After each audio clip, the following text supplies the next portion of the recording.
Hopefully All right. fun. Cleveland at the Los Angeles Rams. The Rams right now are 4-point favorites. No, down to 3.5. I'm going to say this is my executive decision right now on Cleveland. What? What's that? Wow. Break it Yeah. down, baby. Why Cleveland? So look, number one, Miles Garrett's banged up. You know that, right? I know he hurt his arm, but I feel like I feel like He couldn't even lift his arm. he'll play. Don't worry about it. It's Miles Garrett. I feel like we've got a couple things working in our favor. Rams way and look, the numbers already moved. The wise guys have taken the 4. So if you want to get it, get the 3.5.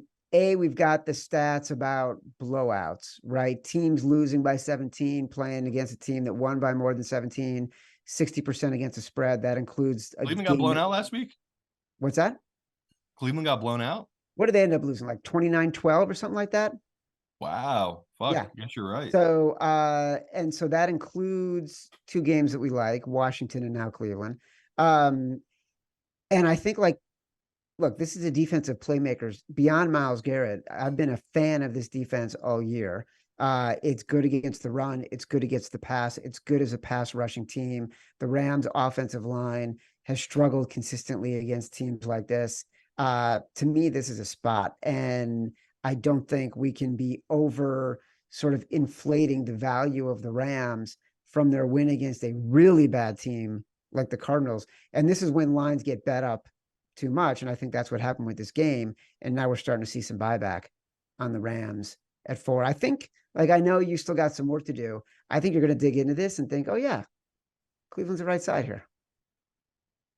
Yeah, my only fear is they're clearly a different team defensively on the road than they are at home. And you're giving me a Stafford who looks relatively healthy, and if Cooper Kupp's in the game with Puka and they got Williams in the backfield, that's a pretty potent offense. And if this does turn into a shootout, which sounds crazy, but I mean, I can just hit you real quick with Cleveland on the road here.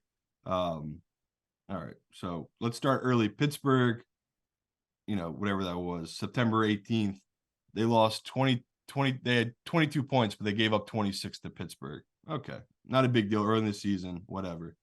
Then their next road game is a couple weeks later. It was against the Colts.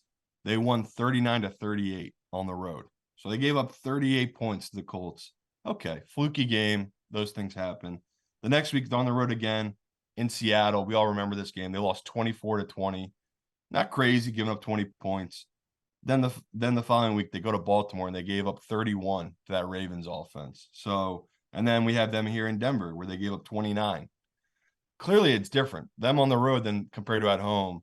And these are splits I'm looking for that, like, as we head into the season, later in the season, these are things I'm looking for because that's real data. Like, that's who these guys are this season, where incredibly dominant, destroy teams at home, not as good on the road. It's clearly something here. So to me, that'd be my only pause, but I'm with Chad in the sense that, like, I mean, this is a little inflated because we don't really know what the health is of Garrett, and we don't know I think it will be the kid at quarterback again. Yeah. But it could be PJ Walker. Like, they haven't really said yet who's going to be the starter. So I'll support you, Chad. I'm with you on it. It's just a little scary where this team is just a different team on the road defensively. That's my only pause here.